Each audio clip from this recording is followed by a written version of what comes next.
Let us begin with a simple truth, one that may shatter everything you've believed. You are not begging from a universe outside you.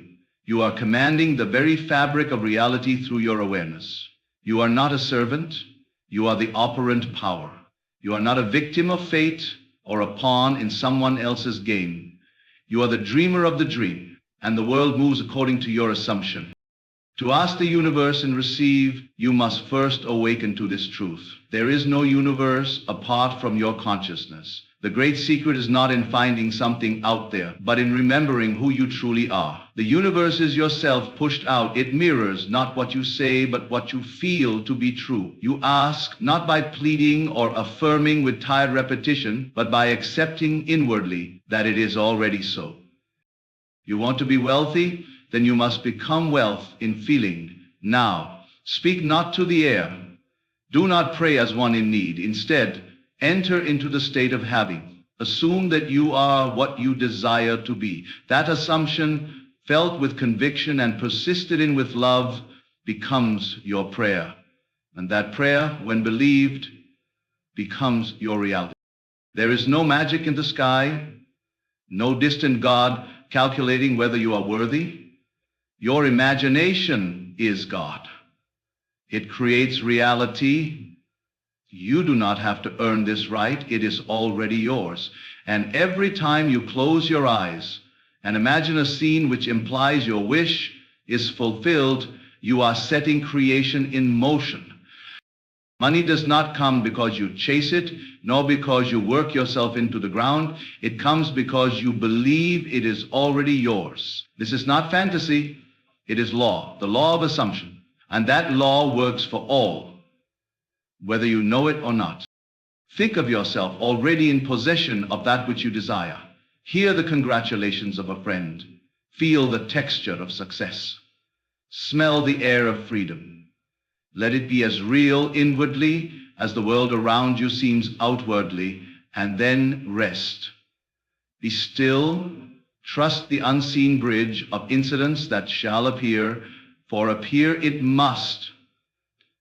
This is not theory, it is experience. You are asking every moment, not with words, but with your state of being. If you feel lack, you are asking for lack. If you dwell in frustration, you are asking for more frustration. So ask wisely, not with the mouth, but with the feeling of fulfilled desire. That is how the universe listens. Let me tell you a secret. The world is neutral. It is not here to bless or curse you. It only reflects like a mirror. It does not care what you assume. It only makes your assumption visible. If you walk as one who is already a millionaire, with gratitude and ease, you set in motion events far beyond your reason. The how is not your concern. Your work is to feel it real. Some say, but I don't see the results. And I ask, did you live in the end? Or did you return to your old self? The moment doubt whispered, the man who succeeds is not the man who imagines once. It is he who persists until it feels natural, until he lives more in the invisible than in the visible. That man bends the world to match his inner conviction. That man bends the world to match his inner conviction. Do not wait for signs. Do not wait for evidence. Create it inwardly. Walk through life knowing that what you have imagined already exists, and you are only moving through the shadows that lead to its material appearance. This is not arrogance. It is faith. And faith is loyalty to the unseen reality. So tonight, when you lie down to sleep, do not review the facts of the day. Instead, close your eyes and imagine the life you would live if your wish were already fulfilled. Feel it, love it, accept it, and let that feeling be your dwelling place. For what you feel deeply and continuously, you become. This is how you ask the universe. This is how you receive. You become. And in becoming, the world rearranges itself around your new self-concept. You do not chase, you magnetize. You do not force, you allow. You do not doubt, You live in the knowing that what is seen is but a delayed echo of what is already real within you. The universe responds to the man who knows he is already what he longs to be. You may believe the universe exists out there, outside your skin, separate from your breath, your thoughts, your feelings, but that is the great illusion. What we call the universe is not distant, not foreign, not apart. It is entirely within. It moves as you move. It bends according to your inner convictions. The stars, the events, the people, they do not act independently. They conform to the script you hold within consciousness. And the greatest discovery you will ever make is this: consciousness is the only reality. All that you experience springs forth from that awareness, which you call I. This awareness of being is the one and only substance from which all things are made. Your body is made of it. Your relationships are shaped by it. Your bank account rises or falls by the tone of your inner speech, which is none other than your use of this substance. You walk the earth as consciousness in form, but you have forgotten the origin of your own power. You think circumstances shape you, but it is you who shape the circumstances. By the ideas you accept as true, the world is not happening to you, it is happening through you. The outer is born of the inner.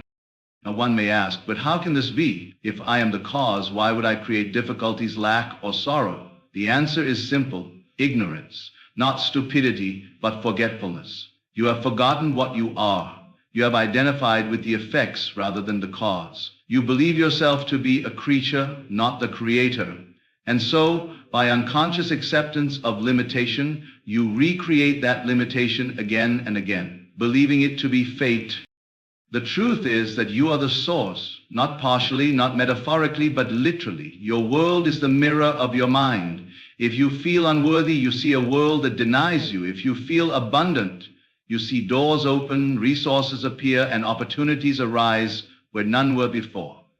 But the outer change always follows the inner recognition. The world cannot present what you have not first assumed. And so the great work is not in changing the world, it is in changing self. For as you change self, the world must follow. If you wish to live the life of wealth, health, success, or love, you must first become the consciousness of those things. You must accept them not as future possibilities, but as present facts within your own imagination. It is not what you want that you receive. It is what you are. You do not need to struggle to attract. You need only to awaken to the truth that all things already exist within the field of consciousness, and that by becoming aware of something, you draw it into existence. This is why it is written, "To him that hath, more shall be given." Because when you recognize yourself as the possessor, when you live from the state of having, you align with the creative current of life. But to him that hath not, even what he hath shall be taken away, not by punishment, but by law. The man who sees himself as lacking shall continue to generate lack, because he remains in the awareness of absence rather than the presence of his desire. So you must start not with action, but with being. Sit quietly, close your eyes, strip away the world for a moment, and return to that place within where thought is born. There, in stillness, ask yourself, what do I know myself to be? And whatever your answer, know that it is shaping every aspect of your day. If you know yourself to be poor, no amount of labor can undo that root assumption. But if you change the root, the fruit must also change. It is not the conditions, but the consciousness of conditions that must shift. When you assume deeply and with feeling the state of already being the person you desire to be, the universe, the outer Amon, must reflect that shift. It has no choice. It is not deciding whether to bless you or not. It is simply echoing back your dominant inner state. Let this truth penetrate your being. You are not subject to the universe. You are the very essence of it. Every law of nature, every event of history, every encounter with another is orchestrated by the great silent force that is your awareness. The moment you align your concept of self with your desire, reality reshapes itself to match it. You do not need to plead or beg. You need only to identify. Say inwardly, I am, and complete that phrase with the highest vision of your life. Hold that feeling. Stay there. For consciousness is always creating, and what it creates is always consistent with its current state. When you finally know this, not intellectually, but experientially, you will no longer ask how to change the world. You will know that to change the world, you only need to change your concept of self. You are the universe in miniature, and all power is within you now. You have been taught that asking is done with words, through speech, through prayer spoken into the air or written in journals. But the universe does not respond to mere words. It never has. It listens only to one voice, one vibration, one language, and that is feeling. You may speak as beautifully as a poet, chant affirmations for hours, but if your inner feeling contradicts your words, the universe will echo your feelings, not your sentences. It is not what you say out loud that changes your life. It is what you accept emotionally as true. To ask is not to request from a position of lack. To ask is to feel here and now the reality of what you desire as though it were already yours. Most people beg the universe as though it were a distant force, unconcerned with their longing. They weep and plead and fast, believing that desperation is persuasive. But it is not desperation that moves the unseen. It is assumption. An assumption is always felt. You do not think your way into new realities. You feel your way in, and once felt, it becomes alive. It becomes the seed planted in the garden of consciousness. Now let us be clear. Emotion without direction is not asking. Mere excitement or wishful thinking has no power unless it is linked with a definite idea and accepted as already real. You must feel the thing desired as natural, as normal, as yours, not as fantasy, but as fact. That is the difference between wanting and having. Wanting keeps the thing away, having calls it forth. And having, in this law, means feeling it to be true. That is how you ask. If you wish to be wealthy, do not simply say, I want to be rich. That only reinforces the state of not being rich. Instead, dwell in the feeling of financial ease. Walk through the inner corridors of imagination with the posture, the habits, the inner conversations of one who is already abundant. How do you feel when bills no longer scare you? What is the emotional texture of knowing there is more than enough? Can you imagine the lightness of being secure? If so, you have begun to ask the universe the right way. Let your imagination become your emotional workshop. You are not required to figure out the mechanics. Do not concern yourself with how the thing will come, through whom or by what path. That is not your domain. Your only task is to generate the appropriate feeling and accept it as final. The rest belongs to the unseen currents of life, but they will not move until you change your inner atmosphere. You are always broadcasting a signal, not through your words, but through your moods. And your reality matches the frequency of that signal. If you live in fear, you are asking for more reasons to fear. If you live in gratitude, you are asking for more reasons to rejoice. And the world must return to you what you are emotionally identified with. This is not punishment or reward, it is simply law. Just as water takes the shape of your assumption, reality takes the shape of your assumption. You cannot ask and then deny in feeling and expect results. You must remain loyal to the end you have imagined. Even when appearances suggest the opposite, even when circumstances contradict your inner knowing, you must persist. Feel it real, even in the absence of physical proof, especially in the absence of physical proof. That is the test and that is the doorway. Feeling is the secret. It is the request, the prayer, the application, and the key all at once. Consider for a moment the power of memory. When you recall a pleasant moment, the body responds. The heart rate may slow. A smile may rise. Why? Because the body does not know the difference between what is happening and what is vividly imagined. In the same way, When you assume the feeling of your wish fulfilled, you are telling the body, the mind, and the universe, this is who I am now. And the world bends to accommodate that new identity. So the question is never, how do I get this thing? The real question is, can I feel it now as though it were mine? If you can, you have asked. And if you persist in that feeling, without contradiction, without wavering, it will come, it must. For what you feel deeply and dwell in consistently becomes your environment. Train yourself then not to plead, but to feel. Do not reach outside yourself. Turn inward.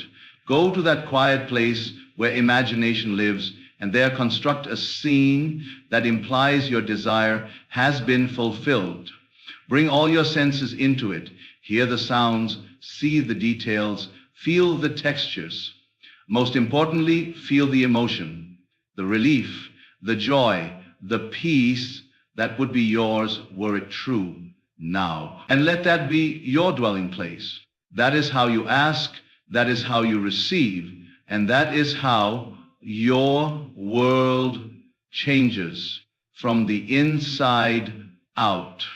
When we speak of prayer, most imagine supplication, pleading, asking, begging for something to happen. They believe prayer is words addressed to a higher power, far above, a divine ear that must be convinced. But prayer, in its true form, is not a petition. It is an inner act of assumption. And the only prayer that is ever answered is the one that assumes its fulfillment from the very beginning. The wish fulfilled is not the end of prayer, it is its beginning. That wish fulfilled is not the end of prayer. It is its beginning. The moment you feel your desire is already yours, you have prayed correctly. You do not reach God with words. You reach through identity. You become the thing desired by embodying the feeling of already having it. You must lose yourself in the state. That is what it means to pray without ceasing. Not to repeat endless phrases, but to dwell continuously in the consciousness of a thing accomplished, to live as though it were done, even when the outer world shows no sign. That is true prayer, and that is power. You do not need to earn your blessings, you need only to accept them. But acceptance in this realm is not passive. It is imaginative, it is emotional, it is internal. You receive by becoming, you become by feeling. You feel by dwelling in the end. This is how creation is finished.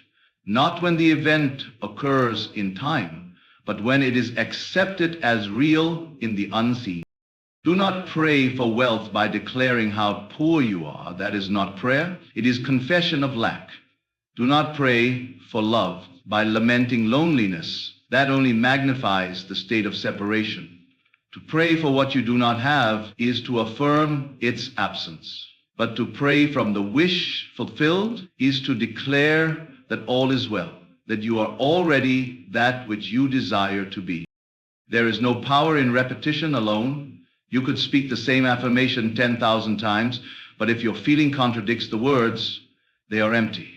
It is not the phrase that changes things, it is the feeling behind it, the tone of conviction, the certainty in silence.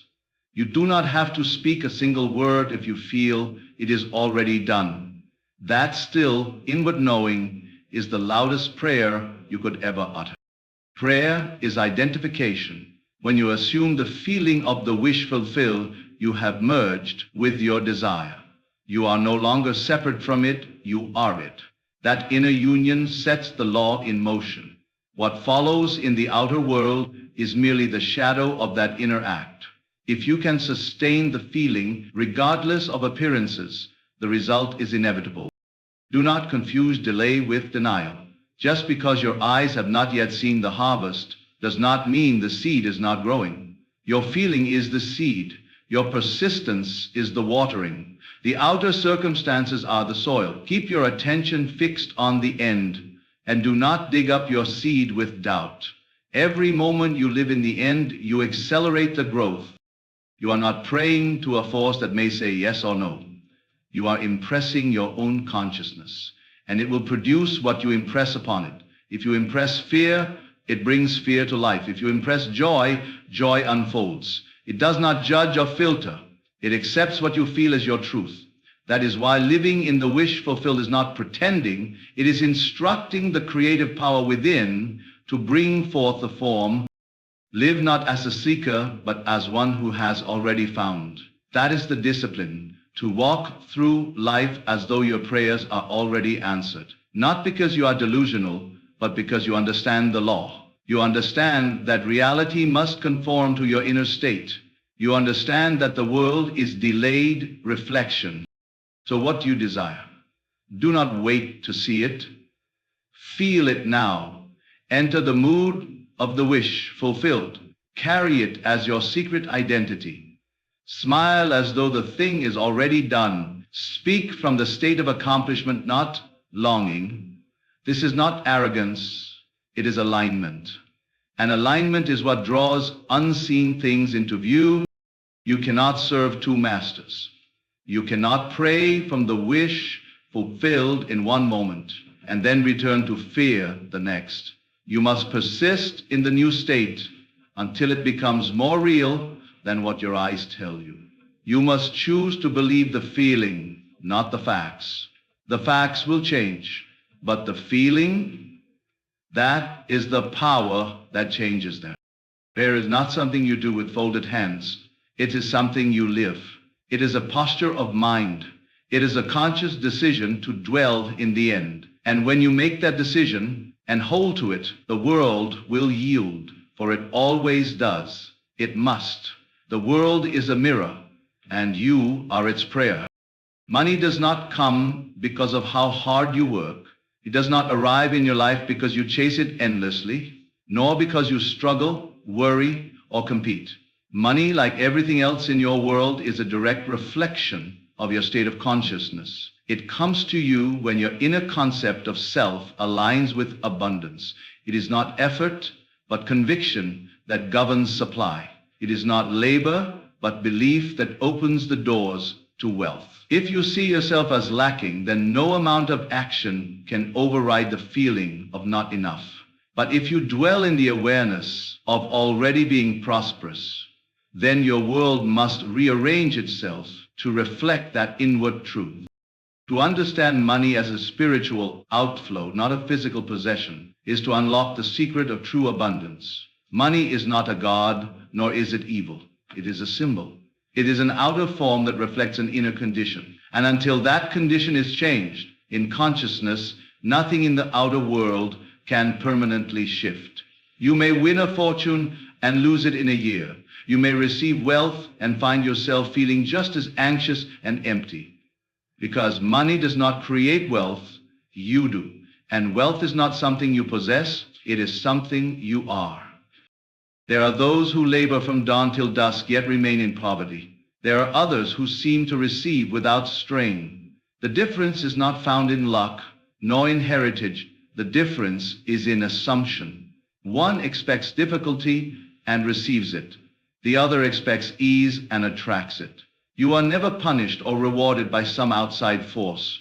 You are simply surrounded by the reflection of your dominant feeling about life. If that feeling includes scarcity, struggle, or the belief that money is hard to get, then the world must mirror that belief down to the penny. To have money, you must first be money in feeling. You must walk through life as one who has more than enough. You must reject the temptation to identify with lack. You must see wealth not as something to get, but as something to express. The wealthy man is not he who stores riches, but he who feels rich. Rich in being, rich in certainty, rich in confidence. That feeling precedes the evidence. It always has. Let us say you desire to manifest great financial success. Begin not with action, but with inner identification. Ask yourself, how would I feel if I already were a millionaire? What would I wear? How would I carry myself? What would my inner conversation sound like? How would I respond to challenges? These are not idle questions. They are the doorway into the state of having. And it is that state, not the effort, that draws the outer experience to you. You must allow yourself to feel wealth without shame. Many fear to desire money, believing it to be low or unspiritual. But money is neither low nor high. It is neutral. It is the mind that labels it. It is the heart that decides how to use it. There is nothing noble about poverty and nothing greedy about prosperity. What matters is your relationship to it. If you see it as a tool, as a symbol of value and exchange, you are free. If you see it as your master or your enemy, you are bound. To change your experience of money, change the tone of your inner speech. No longer say, I can't afford that. Say instead, it is not my choice right now. Remove the sting of limitation from your language. Speak as one who has choice, not as one who is trapped. Begin to see every expense not as loss but as flow. Say to yourself, money flows to me and through me with ease. I circulate wealth because I am wealth. These words, if felt with conviction, will change your emotional relationship with money, and that change will echo outward. This may sound, if your unaccomplished goal is for, do not seek to manipulate conditions. Do not wait for the economy to shift or the job to appear. Instead, go into your imagination and rehearse the life you would live were you already in possession of all you need. Dwell there. Feel its truth. Make it your home.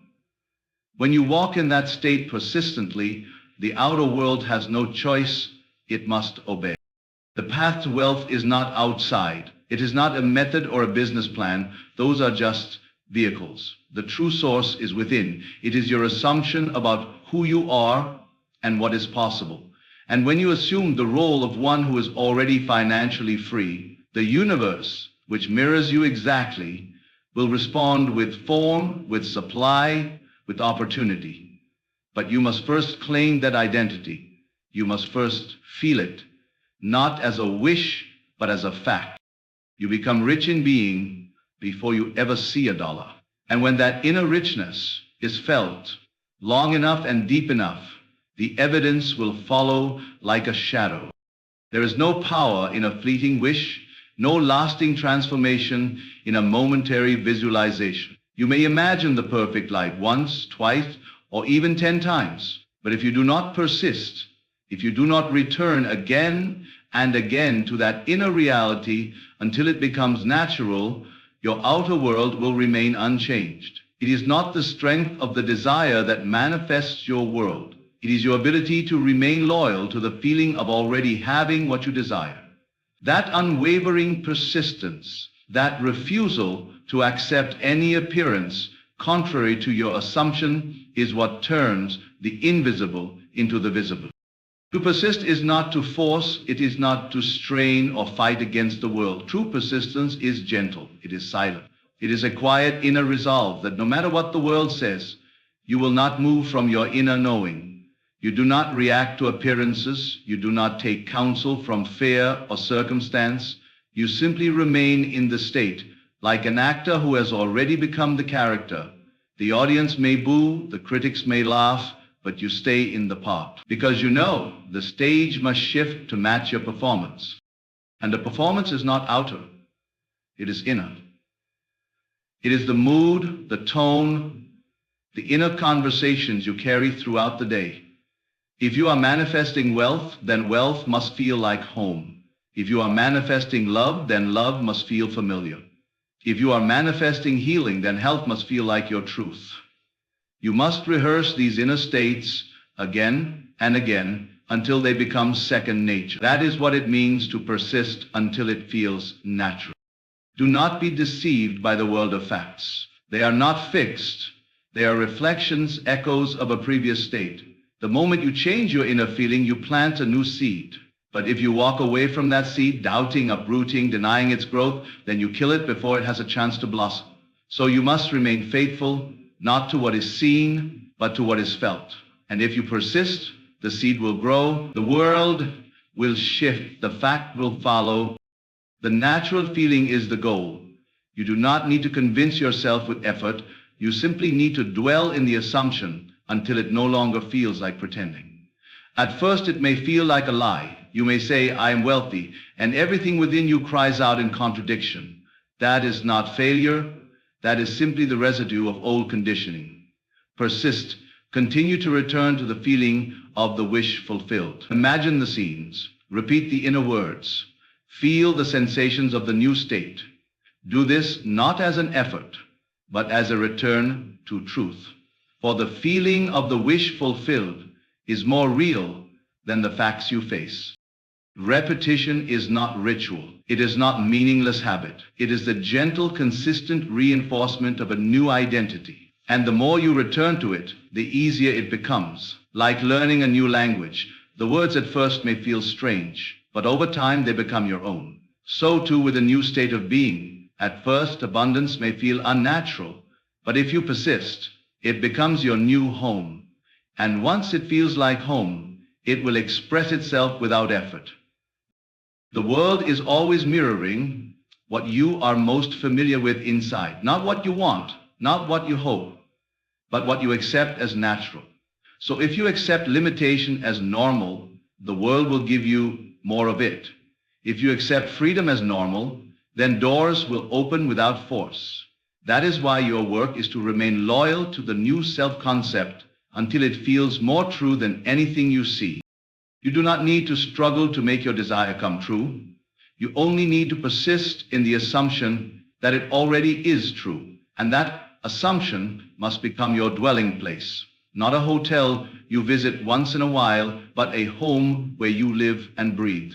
The more you live there, the more natural it feels. And once it feels natural, it will begin to express itself automatically. Life moves on tracks laid down by feeling. You cannot run a train of wealth on the tracks of poverty. You cannot expect the fruits of love if your emotional soil is full of fear and doubt. So change the track, lay down a new path, and do it daily, not with strain, but with gentle inner rehearsal. See the end, feel the end, and remain there. There is no other requirement. The law does not ask you to be perfect, only persistent, not rigid, but loyal. Loyal to your vision, loyal to the unseen truth, loyal to the inner world, even when the outer contradicts it. If you can persist until it feels natural, then what is natural must become real. The unseen must become seen. For the world can only reflect what you have first assumed to be true. The power to ask and receive from the universe lies not in words or outward striving, but in the deep, unwavering feeling of already having what you desire. Your consciousness shapes every experience. Your feelings are the language through which reality responds. By living in the end, embracing the state of fulfillment now, and persisting until that feeling becomes natural, you align yourself with the creative forces that bring your desires into form. Money, love, success, none come from external effort alone, but from the inner conviction that you are already complete and abundant. When you understand this and make it your daily practice, the universe can no longer resist, but must reflect back to you the reality of your imagination made manifest. Your world will transform as you transform your inner being, for you are the cause and the creative source of all that appears.